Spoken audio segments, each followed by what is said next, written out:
Baik, bismillahirrahmanirrahim. Assalamualaikum warahmatullahi wabarakatuh. Waalaikumsalam warahmatullahi wabarakatuh. Bagaimana kabarnya Pak Rudi hari ini? Alhamdulillah baik dan sehat selalu, Bu. Perkenalkan diri kami, saya Nirmawati, calon guru penggerak angkatan 9 dari UPT SMK Negeri 5 Bulukumba. Bersama dengan rekan saya Bapak Rudianto SPD, beliau mengampu mata pelajaran produktif TKRO, Teknik Kendaraan Ringan dan Otomotif. Itu Pak ya? Iya, betul sekali. Jadi alhamdulillah pada hari ini kita akan mengadakan pra-observasi Pak Rudi untuk pembelajaran di kelas nanti. Jadi nanti setelah pra-observasi ada nanti tahap observasi. Saya akan mengobservasi Bapak di kelas ketika mengajar nanti di kelas. Nah, seperti itu Pak. Jadi tujuan diadakan pra-observasi ini Pak adalah untuk mengetahui bagaimana persiapan Bapak dalam menyampaikan materi di dalam kelas nantinya. Jadi bagaimana persiapannya, apakah memang sebelum masuk sudah disiapkan perangkat-perangkatnya. Jadi seperti itu. Baik Pak Rudi, pada pra-observasi hari ini ada beberapa pertanyaan yang ingin saya sampaikan kepada Bapak. Pertama itu, apa tujuan pembelajaran yang ingin Bapak bawakan hari itu pada saat observasi nanti? Tujuan pembelajarannya Pak? Tujuan pembelajarannya, Bu. Ya, terima kasih Bu atas kesempatan yang diberikan kepada saya. Jadi saya perjelas Bu bahwa saya guru produktif di Teknik Kendaraan Ringan. Jadi saya salah satu guru di Teknik Kendaraan Ringan Otomotif itu mengampu mata pelajaran pemeliharaan sasis dan pemindahan tenaga kendaraan ringan. Kemudian untuk tahap ini saya melakukan pembelajaran melalui materi transmisi manual.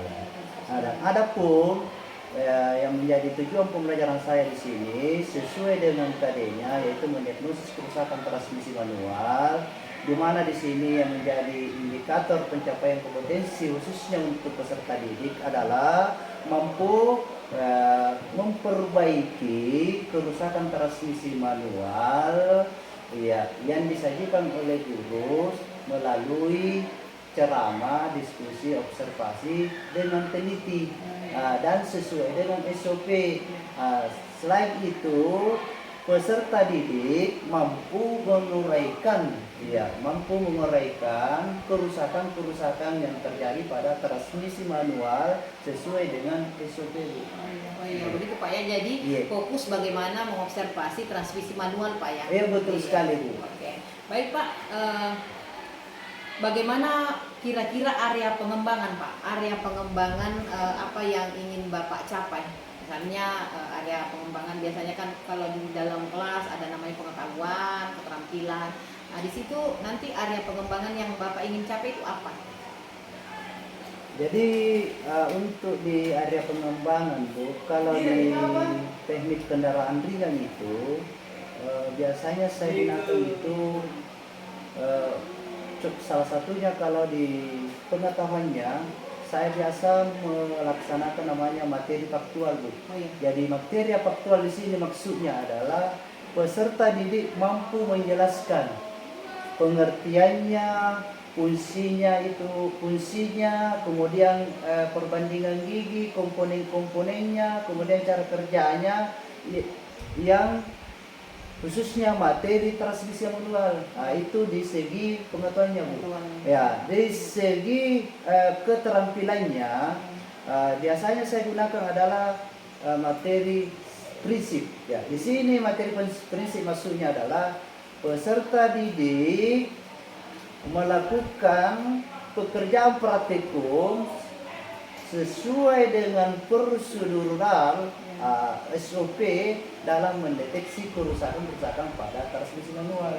Iya, gitu. Ya, jadi yang di area pengembangannya ini kita fokus pada pengetahuan bagaimana apa itu transmisi, Iya. kemudian keterampilannya ya bagaimana setelah mengetahui apa itu transmisi, bagaimana penggunaan transmisi manual tersebut, bagaimana mengobservasi kerusakan-kerusakannya. Seperti Iya, Pak ya. iya. Salah satunya Bu itu saya jelaskan, saya tambahkan di prinsip itu anak-anak juga langsung mengetahui, mempraktikkan prosedur tentang pembongkaran, pemasangan, sampai akhir berapa waktu yang digunakan. Oh, iya. Ya kan biasanya kita itu Bu dalam praktik itu kita namanya kontrak waktu. Jadi misalnya anak itu membongkarnya sekian waktu, memasangnya sekian, ya itu yang kemudian kita dapat lagi. Oke Pak. Jadi Bapak sudah menyampaikan apa tujuan pembelajarannya, Ya. kemudian area pengembangan yang ingin dicapai. Kemudian Pak, setelah itu ada rancangan pembelajaran. Di dalam rancangan pembelajaran itu ada strategi pembelajaran yang akan Bapak gunakan nanti, metodenya dengan modelnya. Kemudian kira-kira Pak, untuk agar tujuan pembelajaran yang ingin Bapak capai, strategi apa yang kira-kira Bapak gunakan agar tujuan pembelajaran itu tercapai? Makasih Bu. Jadi dalam pembelajaran saya supaya tercapai semua yang diharapkan, khususnya untuk peserta didik, yang saya gunakan itu adalah yang pertama Bu, modelnya. Model yang saya pakai itu ada yang cocok dengan di jurusan otomotif adalah PJBL, Project Based Learning. Kemudian pendekatannya itu menggunakan pendekatan saintifik 5M. Kemudian di metodenya itu Bu, saya biasanya pakai menggunakan 4, yaitu ceramah, tanya jawab, kemudian diskusi, kemudian observasi.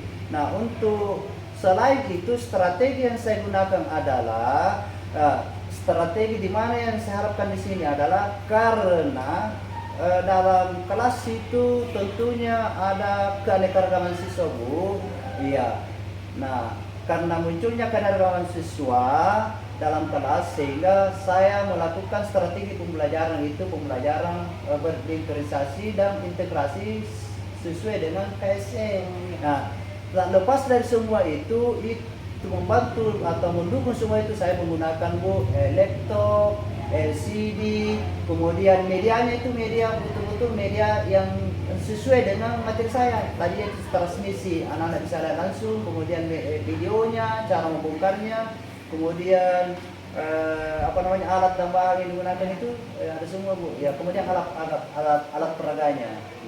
Baik Pak, jadi yang digunakan adalah strategi pembelajaran berdiferensiasi Pak ya, integrasi dengan KSE, kemudian metodenya ceramah, berdiskusi, kemudian tanya jawab barangkali Pak ya, observasi juga, observasi, praktikum. Kemudian yang digunakan modelnya itu PJBL yang berbasis proyek, karena TKR ini kan untuk kompetensi keahlian TKR ini kan di kejuruan Pak ya, jadi memang harus berbasis proyek cocoknya. Kemudian model pembelajaran yang digunakan ada laptop, ada proyektor, kemudian peralatan-peralatan yang untuk transmisi manual. Karena mungkin barangkali Bapak mengajar di ruang praktek siswa Pak ya. Betul sekali. Iya. Saya biasa mengajar itu Bu langsung di di lab, di bengkel. Iya. Karena anak-anak langsung itu kalau di kelas Bu biasanya ada ini bosan apa mengantuk, makanya saya langsung membawa ke kelas. Kemudian membuat juga kelas itu hidup. Saya biasa adakan secara berkelompok sesuai dengan karakter peserta didik dan secara berheterogen. Iya Pak. Jadi yang memang Pak ya supaya anak-anak kan biasanya menghayal Pak ya kalau dijelaskan transmisi manual itu seperti apa, tidak ada alat yang diperlihatkan, biasanya kan menghayal. Betul. Lebih bagus langsung masuk diperlihatkan di ruang praktek siswa seperti ini, peralatan-peralatan transmisi manual. Betul sekali. Iya Pak. Baik Pak, ya. Baik Pak, jadi pada saat observasi nanti Bapak ketika mengajar di kelas, nanti saya akan datang di kelas Bapak di tempat mengajarnya bisa, nanti. Bisa Bu, dengan senang hati supaya bisa dilihat. Oke. Iya. Jam keberapa Pak? Atau dari di kelas berapa dan jam keberapa Bapak mengajar nanti? Kalau di jadwal pembelajaran saya khususnya materi sasis dengan pemeliharaan sasis dan bidang tenaga kendaraan otomotif itu di hari Rabu Bu, mulai jam ke-4 sampai jam ke-7. Iya. Iya. Oke Pak. Jadi nanti Pak setelah observasi, jadi hari Rabu saya akan datang di kelas Bapak nanti untuk observasi. Iya. Kemudian setelah observasi Pak, nanti setelah kegiatan pendampingan individu kelima nanti kita akan ketemu dengan pengajar praktik saya Ibu Erni Handayani. Kita akan berbincang-bincang lagi bagaimana hasil observasinya nanti. Seperti itu Pak nantinya. Iya. Jadi terima kasih banyak ini Pak Rudi atas waktunya saya diberikan kesempatan untuk berbincang-bincang tentang bagaimana pembelajaran Bapak nantinya. Terima kasih banyak sekali lagi. Assalamualaikum warahmatullahi wabarakatuh. Terima kasih banyak Bu. Mawati. Matikan.